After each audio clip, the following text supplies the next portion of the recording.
What's up, YouTube? Welcome back. Have you ever wanted to shoot your shotgun but not shoot shotgun? Maybe you wanted to shoot some pistol ammo out of your shotgun like a 45 long Colt, or maybe a 357 mag or something similar. You can do that. I don't know if you know that. You've seen people put 50 BMG in here, but that's not what we're talking about. So let's just start out by saying we have a cool way to do this, but it's not converting this firearm. I repeat, this is not going to be a conversion. Take a look at this. So what we have here on the table is something that you put your shells into to be able to load these shot shells into your shotgun. So these are shot shells. These are not a conversion device. What you do is you take a 45 long Colt and you put it in there, or you take a 357 mag and you put it in there. Now what you can do is load your shot shell into your shotgun,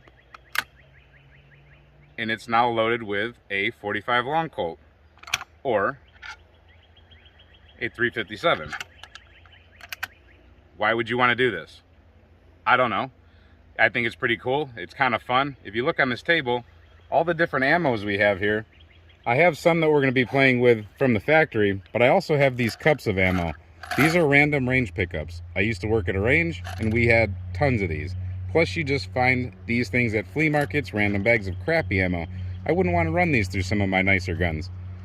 This 45 long Colt, I really don't know where it came from, but I want the brass, and hey, I don't mind shooting the rounds. This bag of 38 Smith & Wesson, this is so old, I have no idea. I don't want to really shoot this out of anything, even if it was an older, nicer gun that could, that was chambered for it. Why would I want to take the possibility of hurting the gun? But my $100 shotgun, I really don't care. I love these single shot shotguns. I have quite a few of them because they're just fun. They're easy to just do whatever you want to, put a side saddle or paint them up the way you want. You can leave them outside overnight, and if they get rained on, who cares? It's a $100 shotgun. At least they used to be. They're getting a little bit more expensive now, but you can do cool things like this. So you can load these rounds into the gun, and if something goes wrong, you're not gonna really hurt the shotgun. It's not rifled or anything like that, and it's just a single shot. So let's get to shooting these things. Let's see what this is all about. So let's start out with one of my personal favorites. 45 Colt. You can call it long Colt if you want. It's interchangeable, I guess, but some people will yell at you for calling it long Colt. Very versatile cartridge. You can load it light or you can load it pretty tough. There's not a lot of firearms left that they're making modern production that you put these in, but here's an option right here. Let's see what kind of accuracy we get at 8 yards.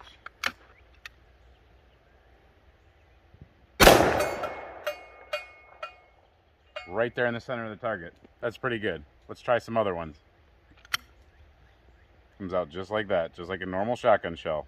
Remember, this is not a converted firearm. Now here is just a little bit of a hang up. They don't extract out of this, because remember, this is the shell. This has no device to get this out, so you have to poke it out like that. Sometimes you can get them with your finger. There's a little O-ring in here you want to kind of keep lubricated to help it go back and forth. You can dig them out with a knife, whatever. So let's put that one down and let's grab the 38/357. Right now there's a 357 of some sort in there. Let's give it a go.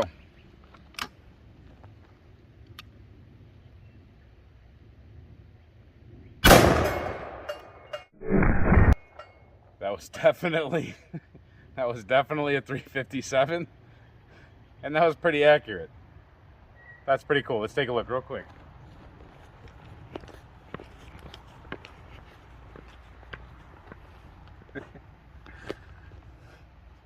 I don't know who made that round, and I don't know what they loaded into it. And I know, jump on me in the comments section how dangerous that is, but that was kind of cool. But 45 Colt and 357. Let's try some other stuff. All right, everything after that's gonna probably seem like weak sauce, but push that one out. All right, let's go to 38 Special. This should be a little bit calmer.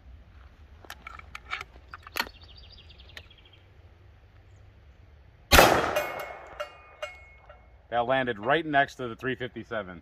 So, surprisingly, I mean, that's only a maybe 2-inch chamber or a 2-inch barrel it's going through. It is rifled. it gets pretty accurate hits. We're going through a smoothbore shotgun. It's not touching any of the walls of the shotgun.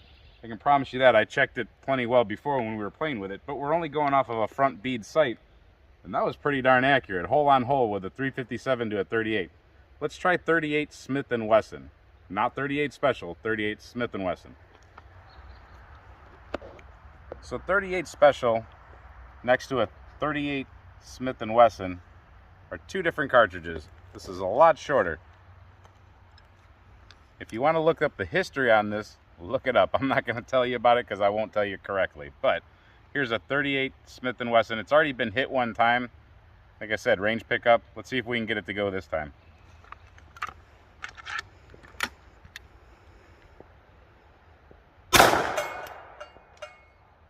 It went. Let's go take a look.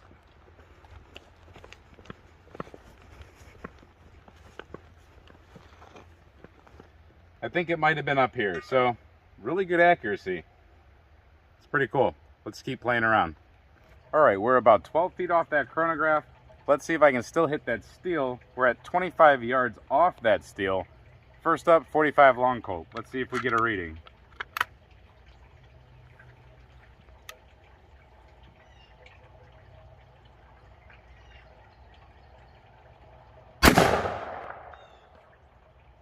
I did not hit the steel, and we had 579. That's not a bad velocity. I wish I knew where it went. I should have put up some cardboard. Let's try the 357.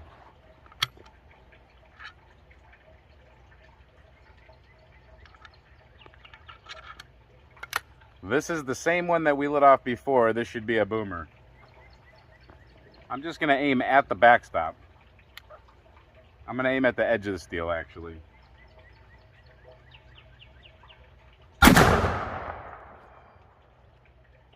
We had no reading on that one. Let me try that again. All right, I centered the steel, so I'm going to try that again. And let's see if we get a reading.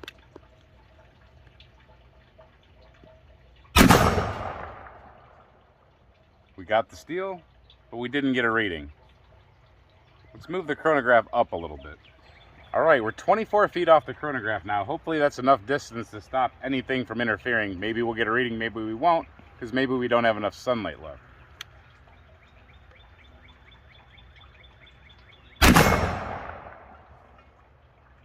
Well, we got a hit, but we didn't get a chronograph. So we're going to have to give that up for today.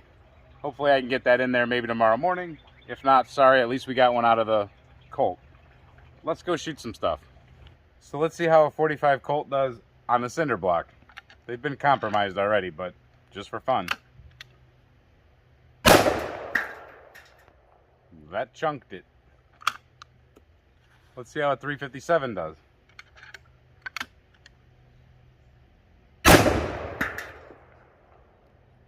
That chunked it. That's fun. 45 Colt. Let's give Columbia Gas a call.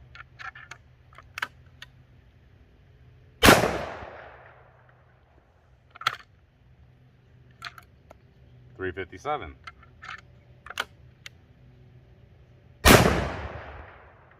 Let's take a look. So we're major running out of light. I hope you can see this.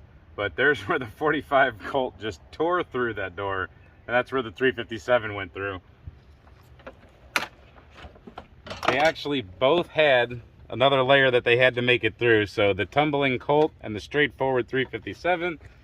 And then if you look at this board, there's the Colt buried in sideways. There's the 357 that made it through and chunked somewhere back there. So pretty impressive. I'd say that's actually really impressive. I'd say both of those were very impressive on the car door. What we're gonna have to do is pack it up for tonight, and we're gonna come back tomorrow morning and we're gonna shoot some gel in the shade, hopefully, I think. Okay, we're back. It's the next morning. We're on the gel. It's nice and cool. I think we have everything set up the same way we had it last time. So we're gonna go through with the 357.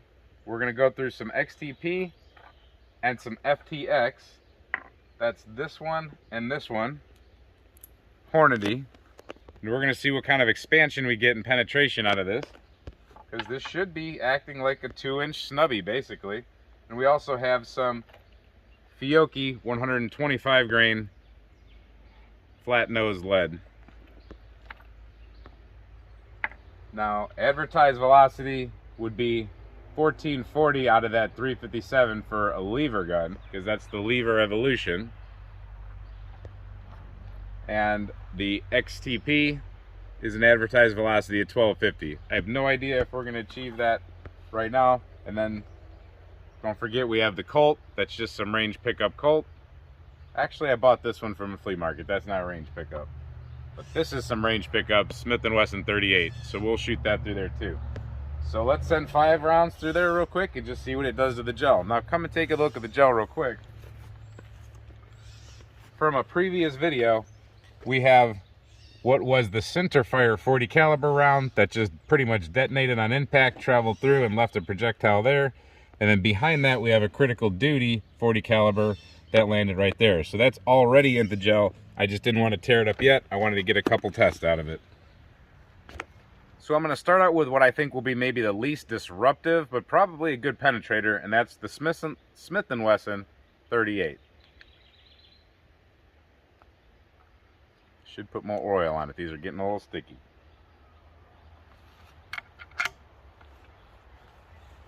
So we're going to be about 10 feet off that block.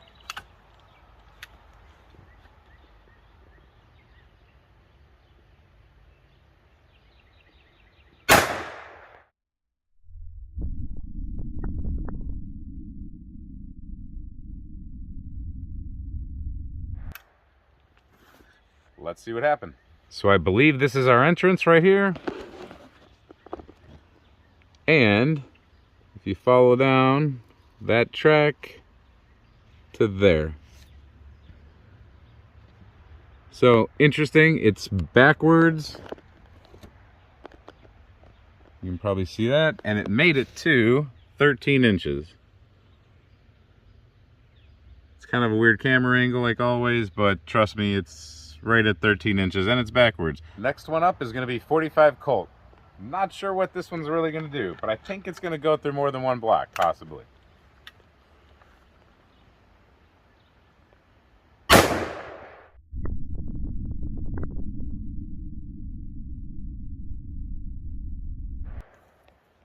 Let's take a look at that. Okay, so entrance was there. And this line right here, streaking down to there. Turned around, like they tend to do. And I almost got it through 2 blocks. We are at 18 inches. Not bad. So now the Theturkey flat nose lead.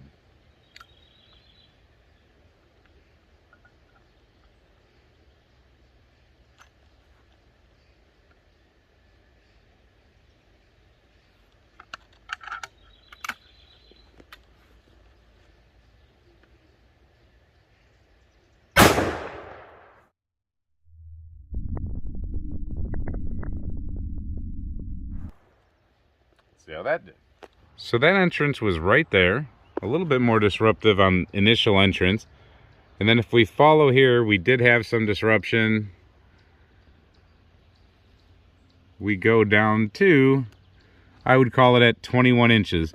It didn't open up or expand. I see just the lead face. It almost started to come out here, the gel right. A little bit of a bulge, but it made it.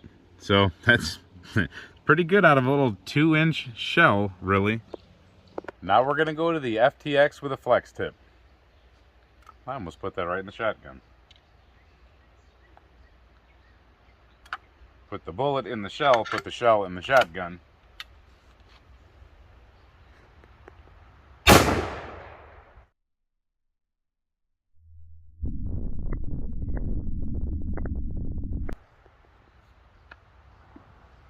This should look fun. So initial impact was right here.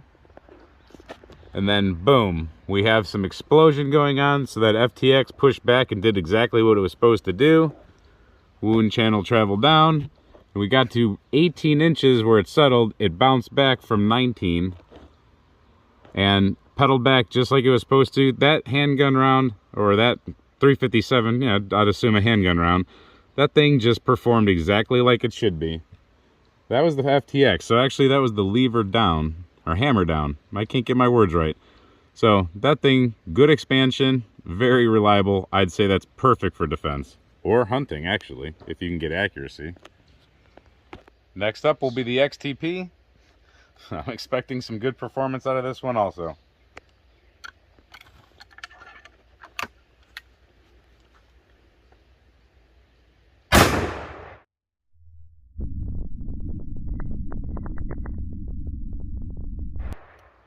So I tried to look for a clean spot. I shot right there.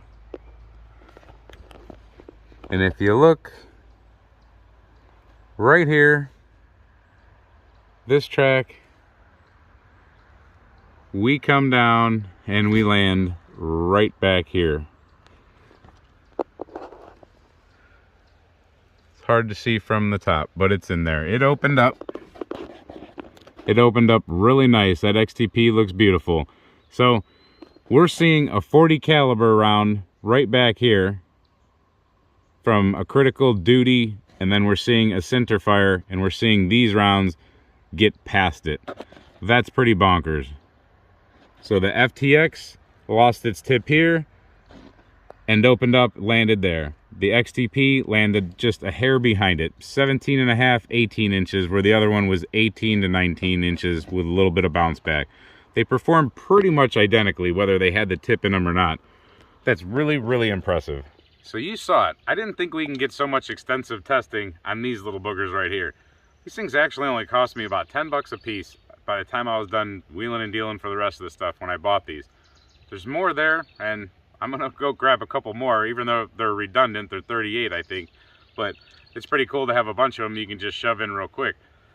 I mean, these are cheap shotguns, but they're a lot of fun. This is cheap, but it's a lot of fun, but also really useful. We just showed you on that gel. This thing is no joke. This thing is a snub-nose revolver, at least when it comes to power. But we're not losing power out of the cylinder, or energy out of the cylinder, and it does have maybe some sort of an effect by being continuously pushed through this barrel, even though a lot of the gas is going to escape, I'm sure. But accuracy-wise, I can't believe the accuracy we get. Now, I'm really close, but I hit my point of aim, point of impact with my front bead every single time. When we're on the plate playing around, if I'm with 15 to 20 yards, I can pretty much hit the center of that plate every single time with either one of these. Now, once I back up to getting in maybe 25 yards, that's where it starts to get a little hit or miss. We start to lose something where if I were to shoot 5 or 6 of them, we were doing it off camera, if I shoot 5 or 6 in a row, I'll probably miss with one of them, like completely miss the target. Whereas the rest of them, they'll go right to the center. So it's either me just losing my sight picture or something with a shotgun last second, or doing something wrong, or you do get a flyer every now and then. It's not much. It's just a short little guy with a couple inches of rifling. By the time you get the bullet in there, it engages, I'm telling you, no more than 1.5 inches of rifling for either one of these. So I think it's really cool. Let me know if you have any of these little cheapies. These couldn't have cost that much, because by the time I got my hands on them, like I said, they were $10. If you look them up online, different companies make them, but they make them for anywhere between $26 and $100 a piece. Some of them are really long, but those are more of, you know, for, I think, trying to get better accuracy and actually turn it into a hunting rifle. As far as just being able to have fun or use this as an alternate caliber, you don't have any 12 gauge, but you have 357 laying around, or for some reason you have Colt laying around. I don't know the legalities of hunting with something like this, but I just think it's pretty cool. Let me know what you think in the comment section. Thanks for watching this video. Hope to see you at the next one. And until we see you next time, stay safe, have fun, and keep shooting. Try to find some cool stuff to shoot.